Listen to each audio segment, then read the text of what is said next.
The Christmasaurus by Tom Fletcher. Chapter 17. A Dinosaur in the House. The Christmasaurus landed with a crash in the fireplace. Luckily, the fire hadn't been lit, because Mr. Trundle knew that you should never light your fire on Christmas Eve. The dinosaur got to his feet and stepped out into William's empty living room. The Christmasaurus had never been in a room like this before. He had only ever known the large, oversized magical rooms of the North Pole Ranch, and they were far grander than this wonky little room.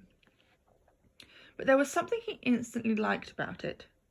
Something felt cozy, warm, happy.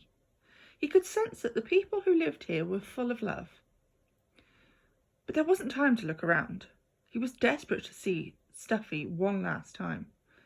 He had to find his toy, say goodbye, and get back up to the sleigh before Santa caught him. He was being very naughty.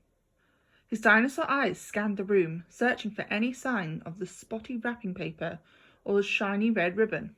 But there was nothing. There was a small Christmas tree, about the size of an elf. He'd never seen one so tiny before, which had a scattering of small presents underneath it, but none of them was Stuffy. Santa must have put him in William's room. The Christmasaurus knew that Santa did that sometimes, so he tiptoed out of the living room, sniffing the beige patterned carpet, following the scent of Santa, who smelt like fresh mint chocolate and tangerines.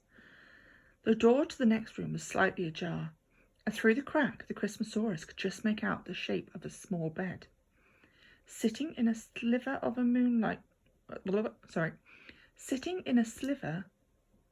moonbeam on the bedroom floor was the beautifully wrapped, dinosaur-shaped present for which he was searching.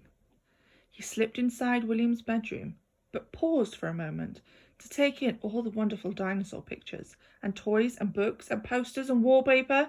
He'd never seen so much dinosaur stuff before. It was awesome!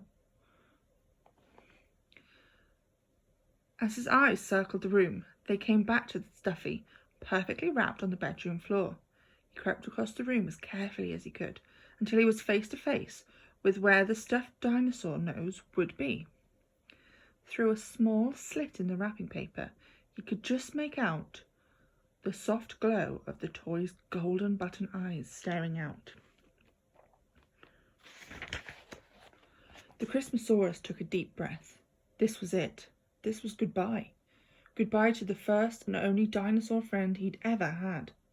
He gave it a crumpled hug through the wrapping paper, and over its cuddly shoulder he saw William lying snugly asleep in his bed.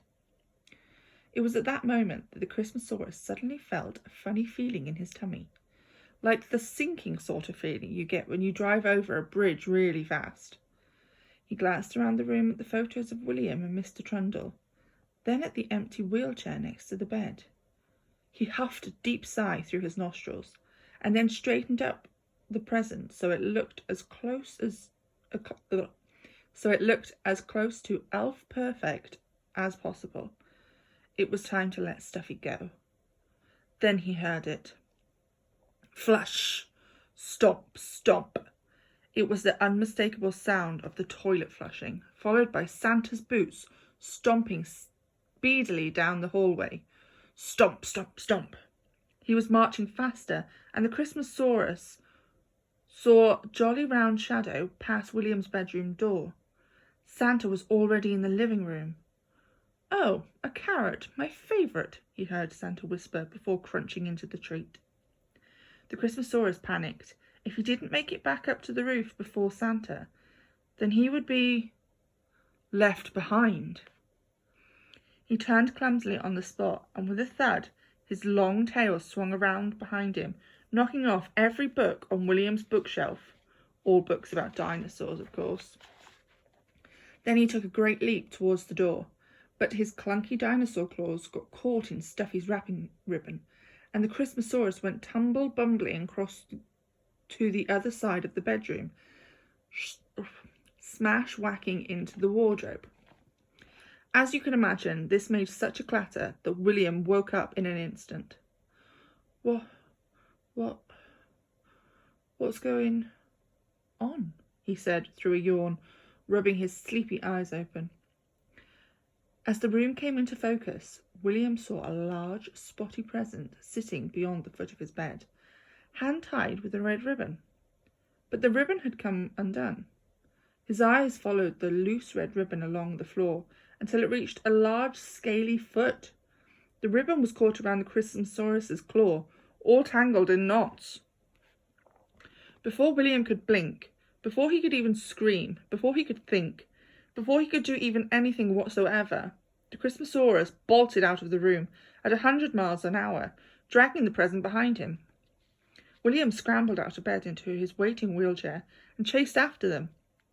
The Christmasaurus burst into the small, cosy living room just in time to see Santa's big black boots disappear magically up the chimney. He roared a panicked roar and dived towards the fireplace, trampling over presents and tripping over the miniature Christmas tree in the process, sending decorations flying through the air and scattering over the floor. But that didn't stop the Christmasaurus. He crawled up the fireplace and looked up the chimney, which now seemed far too small for even an elf to get through. He had tried desperately to jump, climb and claw his way up, but it was no use. Santa's magic had worn off and the chimney flue had deflated back to its normal size. Then came the worst noise of all. The clopping of hooves, accompanied by soft Christmas music, echoed down the chimney. Then, all of a sudden, it seemed to disappear completely. The Christmasaurus let out a howl-like roar up the chimney into the sky above, but it was too late.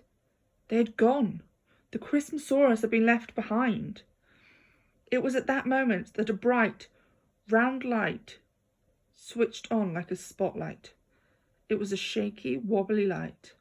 It was coming from a torch in William's nervous hands as he sat in his wheelchair at the door, looking at a dinosaur in his home.